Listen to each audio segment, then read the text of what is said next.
O presidente do Tribunal Superior Eleitoral, Luiz Roberto Barroso, defendeu o voto obrigatório para a eleição deste ano. O ministro participou de um evento no Senado sobre a possibilidade de adiamento das eleições e o assunto foi discutido.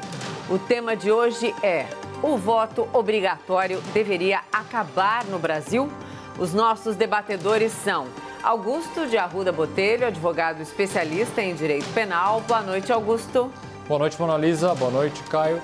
E Caio Coppola, bacharel em Direito e comentarista político. Boa noite, Caio. Boa noite, Mona Lisa. Boa noite, doutor Augusto. Boa noite, espectador da CNN. Hoje começamos com você, Caio. Então, suas primeiras considerações, por favor. Claro. Bom, ao longo da história, homens e mulheres lutaram pelo direito ao voto secreto, universal e periódico. Essa é uma conquista da humanidade contra a concentração de poder. A primeira-ministra britânica, estadista conservadora, Margaret Thatcher, ela ensinava que a democracia não é um sistema feito para garantir que os melhores sejam eleitos, mas para impedir que os piores fiquem lá para sempre. Ou seja, o processo democrático, fundado no voto, nem sempre garante os resultados ideais, mas ele tende a prevenir a perpetuação no poder de agentes ou de grupos políticos que sejam nocivos à coletividade. Então, esse fenômeno ele pode ser observado na nossa última eleição presidencial. A maioria do país se uniu contra a corrupção bilionária sem precedentes praticada pelo antigo governo ao longo de mais de uma década. Foi assim que, em 2018, o voto popular freou o abuso e a centralização de poder político no Brasil. E esse fato demonstra, sem sombra de dúvida, a importância do comparecimento maciço de eleitores às urnas. Então, nessa linha, quem defende a obrigatoriedade de voto, ela costuma usar aí dois argumentos principais. Primeiro, se o voto fosse facultativo, ou seja, se ele fosse opcional, a participação popular nas eleições diminuiria, especialmente entre os mais pobres. E a participação desse eleitorado de menor renda é um estímulo para que políticos eleitos formulem aí políticas públicas que atendam às camadas mais necessitadas da sociedade. Segundo argumento, a obrigatoriedade do voto ela tem uma função didática, de estimular a população a se informar politicamente, ainda que seja só de 2 em 2 anos. Então, percebam que essas justificativas, aparentemente técnicas, elas transbordam de elitismo e de paternalismo. Elas colocam o pobre numa condição de eleitor não pensante, um cidadão inerte, incapaz de tomar as melhores decisões para a sua própria vida. Trocando em miúdos, nessa linha argumentativa, a finalidade do voto obrigatório é literalmente forçar o pobre a votar, ainda que contra a sua própria vontade. E isso com base numa suposição carregada de preconceito, de que só impondo multa e outras consequências jurídicas é possível levar os mais carentes a exercerem seus direitos políticos. E percebam outra contradição flagrante. Se o eleitor mais pobre for mesmo tão desinformado, tão desinteressado, tão despolitizado, como essas elites alegam, num ambiente em que votar é obrigatório, é muito mais fácil manipular o cidadão carente, inclusive com compra de voto, que é uma prática corrente ainda hoje no Brasil. E a gente não pode ignorar a verdadeira natureza do voto como um direito humano, inclusive de primeira geração. O voto é uma livre manifestação do indivíduo e, por ser um ato livre, ele pressupõe, por força de lógica, a liberdade de abstenção. E todo ato livre de vontade é exercido aí segundo aquele binômio de liberdade com responsabilidade. Ou seja, o cidadão ele responde pelas suas escolhas. Isso vale para quem comparece às urnas para escolher aí os seus representantes e também para quem não participa do processo eleitoral. A consequência para quem se abstém de votar é bem óbvia, Ela foi registrada numa frase lapidar de um outro britânico, O historiador Arnold Toynbee. Ele diz o seguinte: o maior castigo para aqueles que não se interessam por política é que serão governados pelos que se interessam. Então, cada cidadão que calcule aí os prós e os contras de comparecer ou não às urnas. Cada escolha uma renúncia, isso é a vida, já dizia o poeta. Bom, resumindo a minha posição sobre esse tema, eu sou a favor do voto facultativo, não apenas nesse ano de pandemia, mas nas demais eleições aí vindouras. Para mim, o voto é um direito humano, não um dever burocrático, e deveria ser um ato de liberdade, não o fruto de uma obrigação. Além disso, nós, enquanto sociedade, a gente deve a todo custo evitar pré-julgamentos preconceituosos sobre a inteligência e sobre o sentimento do eleitorado. O verdadeiro espírito democrático ele pressupõe tolerar e respeitar as opiniões e escolhas de quem pensa diferente da gente. Augusto, suas primeiras considerações, então, por favor. Boa noite a todas e todos. Sendo bem direto, sim. Em algum momento da nossa ainda jovem democracia, o voto deve se tornar facultativo. Mas, infelizmente, ainda tenho que defender a obrigatoriedade do voto em nosso país. Para explicar as razões, é necessário que eu inicialmente faça um pequeno apanhado histórico do direito ao voto no Brasil. E eu vou fazer isso usando as mulheres como exemplo. Apenas em 1932, ou seja, há 88 anos, o que do ponto de vista histórico é semana passada, o nosso Código Eleitoral garantiu que as mulheres tivessem o direito de votar. Mas mesmo em 1932, esse direito era limitado. Só podiam votar mulheres solteiras ou viúvas que tinham renda própria.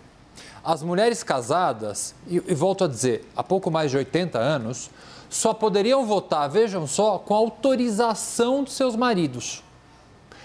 Outras peculiaridades do Código de 32 impediam, por exemplo, que mendigos, era esse o termo colocado na lei, e analfabetos se alistassem como eleitores. Somente em 1934, essas restrições ao voto feminino foram eliminadas do Código Eleitoral, embora a obrigatoriedade do voto fosse apenas um dever dos homens. Essa exclusividade caiu em 1946, quando então o voto obrigatório foi estendido também às mulheres. A participação das mulheres na política tem ganhado nos últimos tempos uma enorme e relevantíssima importância. Desde a década de 90, o Brasil vem adotando uma série de regras eleitorais que visam aumentar a quantidade de mulheres candidatas e eleitas em eleições proporcionais. A última grande alteração se deu em 2009, com a Lei 12.034, que tornou obrigatório o preenchimento do percentual mínimo de 30% para candidaturas femininas. O resultado foi um aumento expressivo no número de candidatas, mulheres, e significativamente muito maior do que nos anos anteriores. Isso tudo nos mostra que temos ainda um processo eleitoral em constante aprimoramento. Feita essa introdução sobre o voto feminino, vamos falar mais um pouco de história. A proclamação da República se deu em 1889, há míseros 131 anos. E durante esse período nós tivemos vários momentos em que o autoritarismo se destacou, incluindo aí 2 períodos que podemos classificar como ditaduras. A mais recente durou até 1985, ano em que tenho certeza que todos aqui, acho que no estúdio pelo menos, e muitos dos espectadores que agora nos assistem já estavam vivos.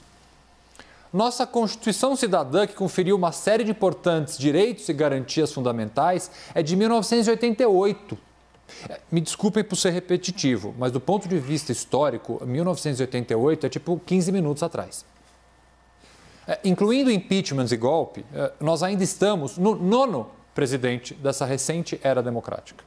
O primeiro presidente eleito pelo voto direto, depois de anos sob um regime de exceção, foi Fernando Collor de Mello, que hoje está aí virando um grande influenciador em redes sociais.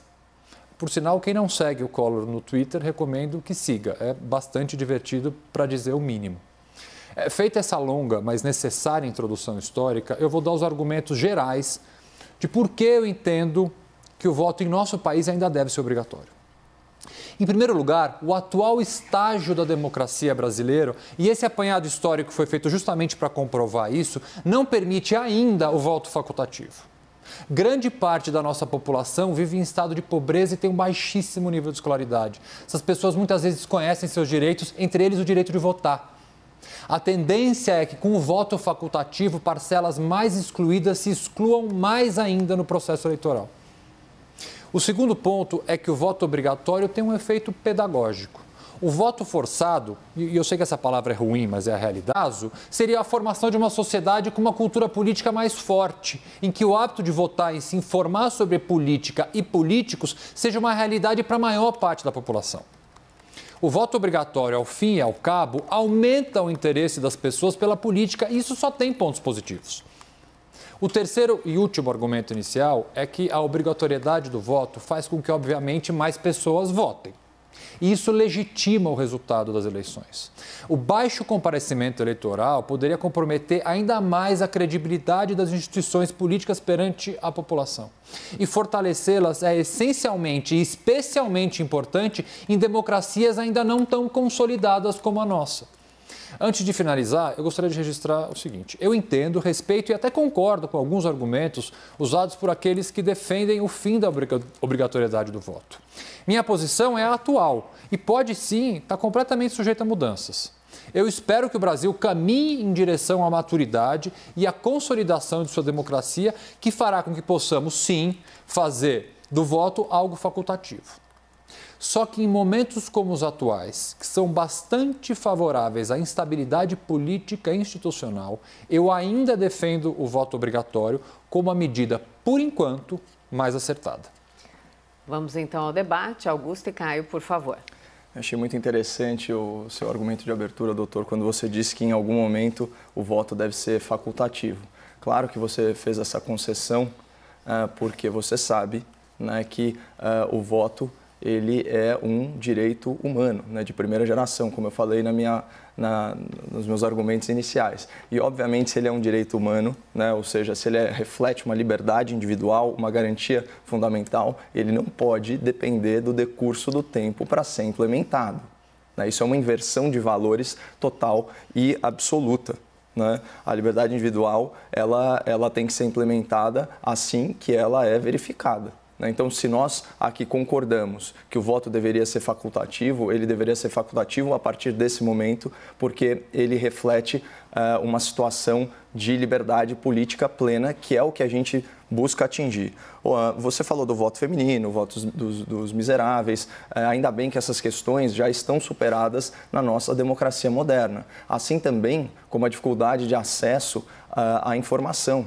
A gente tem hoje uma situação, a gente trouxe aqui esse dado, né, dos milhões de dispositivos móveis, né, e do acesso às pessoas e dos domicílios a informações. Né? Agora, o que a gente vê nessa discussão é que ninguém fala, né, ninguém questiona que idealmente o voto deve ser facultativo. Então, isso no plano ideal. Só que a obrigatoriedade ela se torna aí um dispositivo jurídico, por assim dizer, paliativo, né? Para consertar, entre aspas, uma situação não ideal. Né? Ou seja, na verdade, para estimular o maior comparecimento às urnas. Então, é mais ou menos falar o seguinte, né? Especialmente para a população mais pobre. Olha, a gente vai violar os seus direitos humanos, a gente vai violar a sua liberdade individual, as suas garantias fundamentais, mas é para o seu próprio bem.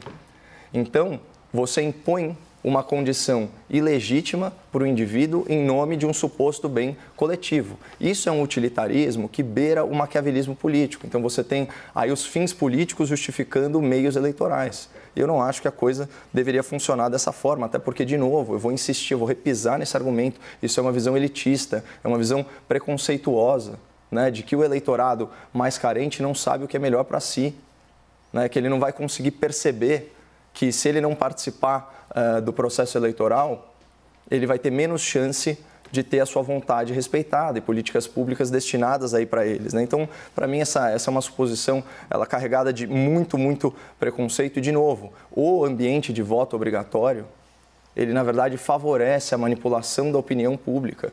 Porque, como você tem essa questão de que, olha, já que eu vou ter que votar mesmo, então a população, muitas vezes, é pressionada a unir o útil ao agradável. Se o voto não for obrigatório, a pessoa tem, inclusive, o direito, né, legítimo, constitucional, de não se manifestar. Então, quando a gente fala em liberdade, tem que ser uma liberdade plena.